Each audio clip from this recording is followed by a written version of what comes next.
Hey everybody, I have a video here for you today, and this is by request. I had a message from Linda saying, can you check out Spirit Mound? I'd like your thoughts on this site. It is near Vermillion, South Dakota, and I am kind of familiar with this area, being from Minnesota, and I had never heard of it. And sometimes people ask me to check out places, and it doesn't amount to much, and sometimes I find the story fascinating. So I thought I'd make a video on this today, and we are zooming into the site here.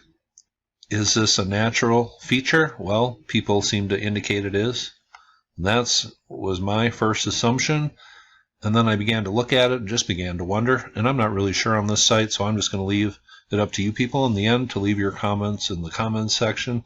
But what bugged me about this site are the things that I use to indicate, or that I use to determine if something is maybe a man-made structure or a natural feature. A lot of those factors came out positive with this place. As you see here, it's perfectly aligned to north. There are local legends around this place. It is a sacred site, but then again, many ancient cultures viewed natural geologic formations as sacred sites. Was there something added to the top of a natural feature? Possibly. We know that mounds were put in around the United States in areas where they could be viewed for miles around.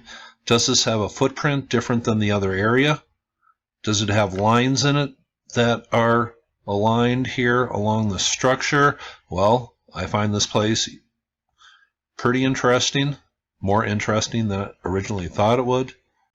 But I found it very interesting looking into this place. This is one of the few places that we know Lewis and Clark were on their expedition out west. And the river has migrated a lot over the last 200 years, and that's something to think about when we're thinking about Poverty Point and well over 3,000 years ago, and how much the Mississippi River may have changed.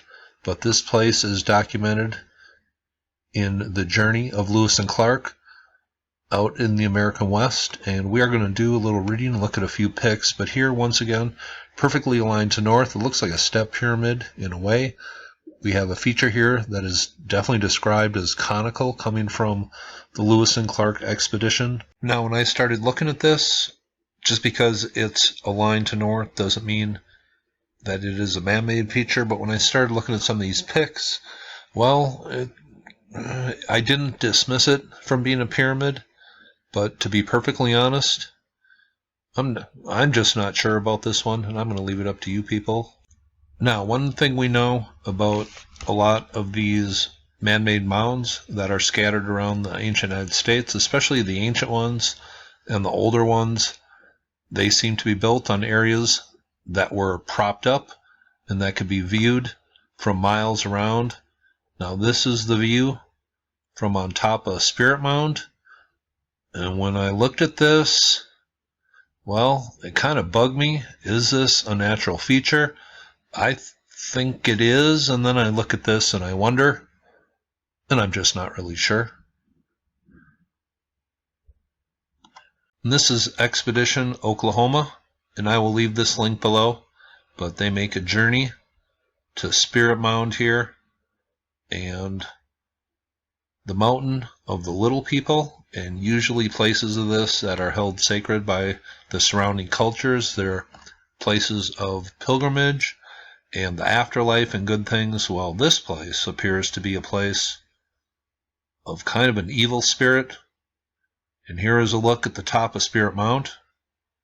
A natural feature considered sacred, a natural feature with maybe something man-made built on top of it, or something man-made that has just been covered up and lost to time. But this place bugs me.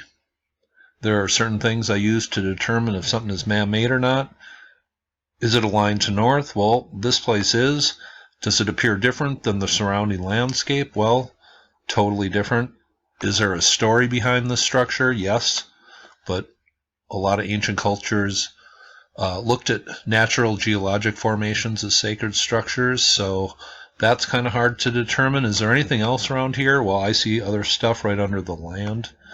I see something right here that is perfectly aligned to the north part of this right here. It's right here, like a lane or avenue, and I'm just not sure what I'm seeing. You people investigate this. Tell me what you think. Personally, I think it's a natural feature, but certain things about it really bug me. There's a story behind this, and let's just read about the story of little people. Now, this is the Lewis and Clark National Historic Trail website and their visit to Spirit Mound. It says, on a sweltering day in August 1804, Captains Lewis and Clark, along with 10 of their men, walked under the blazing sun for 4 hours. They intended to explore Spirit Mound, located near Vermillion, South Dakota, and it was about a 4-hour hike from the edge of the Missouri River, where it was at that time period. The Missouri River has changed a lot over the last 200 years. We should think about that when thinking about the Poverty Point situation and the Mississippi River changing over 3,000 years. It says, according to Clark, several men complained of a great thirst. Heat and fatigue so affected Lewis's dog Seaman that the dog was sent to a nearby creek to wait out the men. What important mission could have compelled this grueling trek? Spirit Mound was alternately described as a mountain of evil spirits, a hill of the little people, and a place of the devils. The Sioux, Omaha, and Oto tribes told of 18-inch tall humans with remarkable large heads who inhabited the site. Armed with arrows, these spirits attacked anyone who approached the hill. What did Lewis and Clark expect to find there? As Sergeant Ordway noted, they found none of the little people. They did, however, observe hundreds of bison, expanse of prairie, and great flocks of birds flying above the mound. Clark deduced that the steady wind over the open prairie drove insects to seek shelter on the leeward side of the mound, because it was the only mound like this in the whole area. Writing in his journal, Clark hypothesized that the stories associated with the site might have their origins in the unusual animal activity. Today, Spirit Mound Historical Prairie is one of the few places where you can walk with certainty in the footsteps of Lewis and Clark.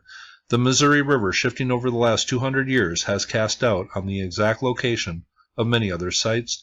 Thanks to the descriptions recorded in the expedition journals, we know that Lewis and Clark stood on top of Spirit Mound, viewed the extensive prairie below, and endeavored to understand the mystery of the site.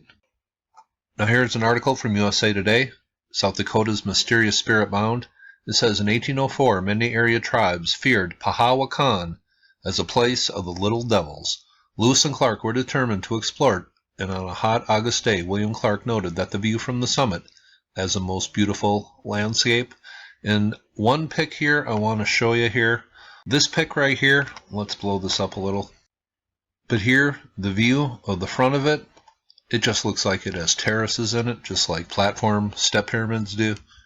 And here is Atlas Obscura. I've used them before, but it says Spirit Mound Historic Prairie, known as Hill of the Little Devils.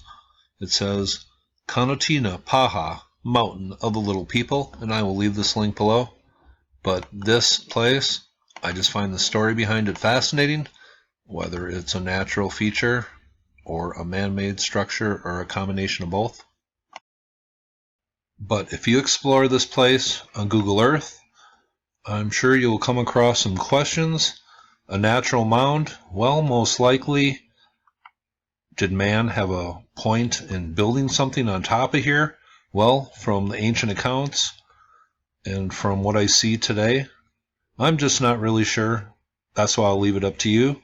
Some places, I find the information really cool, because even if this is not a man-made mound, the story behind it is very interesting. Lewis and Clark were actually here 200 years ago. We know that. It's one of the few places we know of because the river shifted. Hope you thought that was cool, and you all have a very nice day.